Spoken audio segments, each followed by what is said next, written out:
अच्छा सर, यहाँ मेरा एक सवाल है कि हम आम तौर पे जब काउंसलर्स, आप भी जब इसको केसेस को डील करते हैं, किसी की टाइप फाइंड आउट करते हैं, उसके लिए बड़े सवाल करते हैं, उसको जज करते हैं, थोड़ा सा तो होता है ना, क्वेश्चंस तो आप करते हैं। तो 6 महीने का बच्चा, जैसे आपने बताया कि पैदाइश से, आपके ख्याल में क्या माँ बाप इस काबिल हो सकते हैं कि वो 6 महीने या साल के बच्चे की, या बहुत ही बचपन में जब उससे कुछ पूछा भी नहीं जा सकता, उसकी टाइप का एक अंदाज़ा लगाना शुरू कर दें? यही मैं आपसे अर्ज करना चाह रहा हूँ कि जैसे गुलाब पहले कली होता है, लेकिन माली पहचान लेता है ये गुलाब बनेगा। सही। तो पेरेंट्स को जब ये ई और आई जो फर्स्ट डाइकोटमी है उसकी समझ आ जाएगी, तो वो बच्चे देखें, ऑब्जर्वेशन से हमने टाइप पहचाननी है।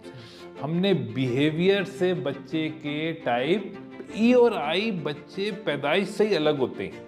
ई बच्चा जो है वो क्या करेगा, ई जैसे हमें पता है कि ई लोग जो हैं वो एक्सटर्नल वर्ल्ड की तरफ ट्यूब होते हैं, इंटर आई लोगों की एनर्जी अंदर से आती है। तो जिन माओं के घर में 2 बच्चे हैं, आप उनसे पूछें, वो बता देंगी कि यार ये बच्चा मेरा ई है, ये ऐसे रोता था, ये बच्चा आई है, ये ऐसे रोता था। अच्छा, रोने से भी ई और आई का आइडिया हो जाता हाँ, आवाज की पिच से पता चलता है कि ये बच्चा ई है, ये आई है। यानी देखें, कंसेक्यूटिव बिहेवियर, है?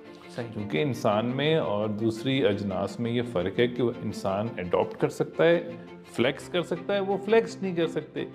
लेकिन कंसेक्यूटिव बिहेवियर अगर हम किसी इंसान का देख लें, रेगुलर बिहेवियर, तो एक पैटर्न हमारे सामने आ जाता है कि भाई ये मेरा बेटा ई है, ये मेरा बेटा आई है, ये मेरा बेटा एस है, ये मेरा बेटा एन है, ये टी है, ये एफ है, ये जे है, ये पी है। ये बात आपकी सही है कि कुछ डायकोटमीज ऐसी हैं जिनका फौरी तौर पे अंदाज़ा लगाना बहुत मुश्किल है। वजह उसकी ये है कि बच्चा उतने बिहेवियर शो नहीं कर रहा होता। तो मे बी एस और एन में हमें थोड़ा सा वक्त लगे, जब तक बच्चा अपनी चॉइसेस, अपनी खुशी जाहिर ना करे, अपने सवालात पूछना शुरू ना करे।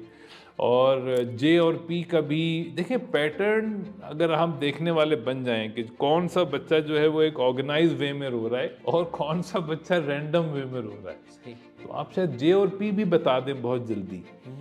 तो ये observation is the key to understand your child's personality and the mastery of the parent on 4 डाइकोटमीज।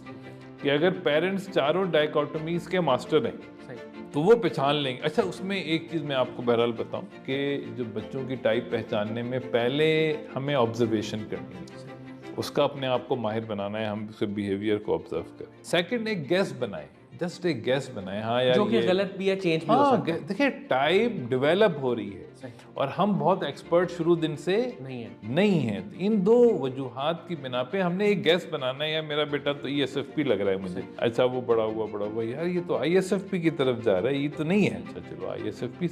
तो हमने एक हाइपोथेसिस बनाना है और उस पे उसको टेस्ट करना है, उस पे उसको ऑब्जर्व करना है। जब वो उसके अगेंस्ट जाने लगे तो हमने फिर अपने हाइपोथेसिस को इम्प्रूव करना है।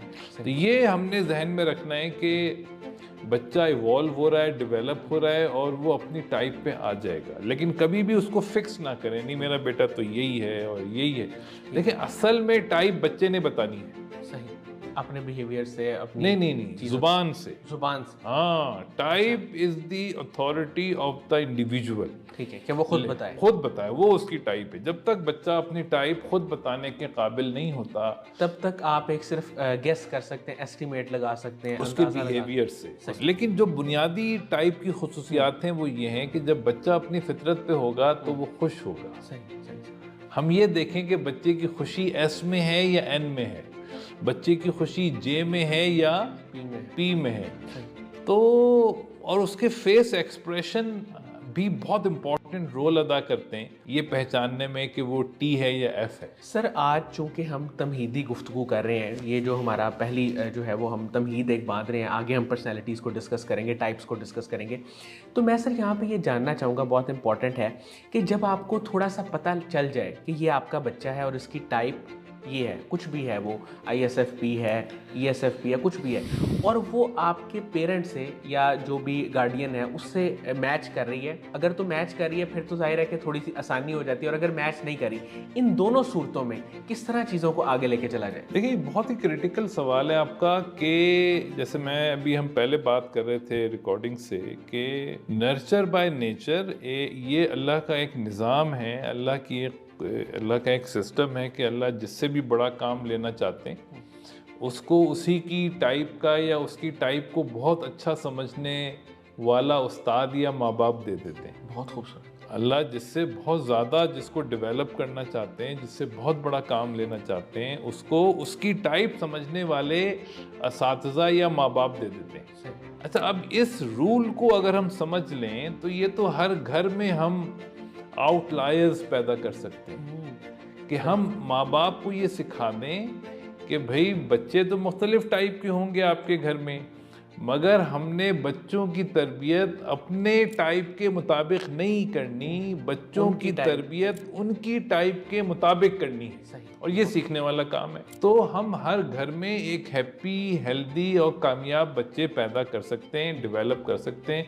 एक और खुशखबरी माँ बाप के लिए ये है कि जैसे आप कोई भी पौधा उगाएं तो उसको अगर आप एक ऑप्टिमल एनवायरनमेंट दे दें जो उसको चाहिए, बच्चा बोलता है। बचपन में बच्चा अपने रोने से बात करता है, रोना is a way of communication, या हंसना। अब मेरा बेटा भी ISFP है, मैं आपको बताऊं, फसी उसका नाम। From the first day of his life वो हंस रहा है माशाल्लाह, ही स्माइल एवरी मोमेंट। उसने समझे, मैंने उसको देखेंगे आपको हंसी आए, वो खुद भी हंसता है, आपको भी हंसा देगा। तो अब हमें एक चीज़ तो फौरन समझ आ गई कि ये एक तो E है और F है ना। F लोग बाहर की तरफ और वो स्माइल।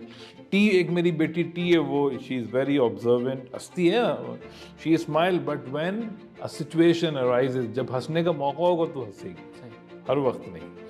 तो शी इज़ वेरी लॉजिकल, है ना, वो ISTP है।